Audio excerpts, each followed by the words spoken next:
السلام علیکم ورحمۃ اللہ وبرکاتہ۔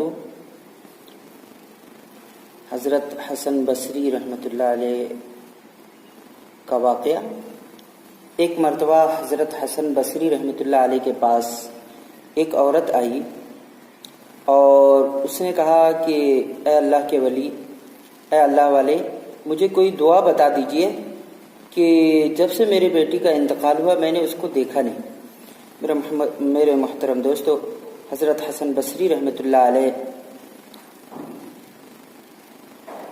اس عورت کو ایک دعا بتاتے ہیں اور دعا بتا کے اس عورت کو بولتے ہیں اس دعا کو پڑھ کے رات میں سو جانا۔ میرے محترم دوستو، وہ عورت ویسا ہی کرتی ہے اور دعا کو پڑھ کر سو جاتی ہے۔ پھر رات میں اپنے لڑکی کو خواب میں دیکھتی ہے کہ اس کی لڑکی پورے تالکول میں لپٹی ہوئی اور جہنم کے آگ میں جل رہی۔ وہ عورت صبح روتی ہوئی حضرت حسن بصری رحمۃ اللہ علیہ کے پاس چلی جاتی اور حضرت حسن بصری رحمۃ اللہ علیہ کو پورا واقعہ سناتی۔ میرے محترم دوستو، حضرت حسن بصری رحمۃ اللہ علیہ پھر اس لڑکی کے لیے دعا کرنے لگتے ہیں، استغفار کرنے لگتے ہیں کہ وہ پورا دن گزرتا ہے، پھر شام گزرتی ہے، پھر رات آتی ہے۔ رات میں حضرت حسن بصری رحمۃ اللہ علیہ خواب میں دیکھتے ہیں کہ وہ عورت جنت میں گھوم رہی ہے، وہ لڑکی جنت میں گھوم رہی ہے۔ پھر حضرت حسن بصری رحمۃ اللہ علیہ اس لڑکی سے پوچھتے ہیں کہ تم کون ہو؟ اس لڑکی نے کہا آپ نے پہچانا مجھے؟ انہوں نے کہا نہیں۔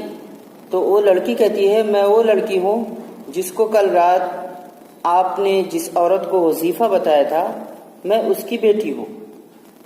تو حضرت حسن بصری رحمۃ اللہ علیہ کہتے ہیں کہ کل تو تمہاری ماں نے کچھ الگ ہی چیز بتایا تھا، آج میں تمہیں کسی الگ انداز میں دیکھ رہا ہوں کہ تم جنت میں بیٹھی ہو، جنت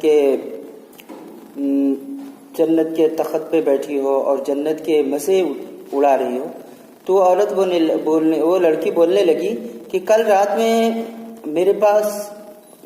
میں ایک صاحب قبرستان سے گزر رہے تھے اور ان کا وہاں پہ کوئی دفن نہیں تھا، اس قبرستان میں ان کا کوئی نہیں تھا، لیکن انہوں نے ایک مرتبہ درود ابراہیم پڑھا اور اللہ تبارک و تعالی نے اس پورے قبرستان کے لوگوں کے قبر سے عذاب کو ہٹا لیا۔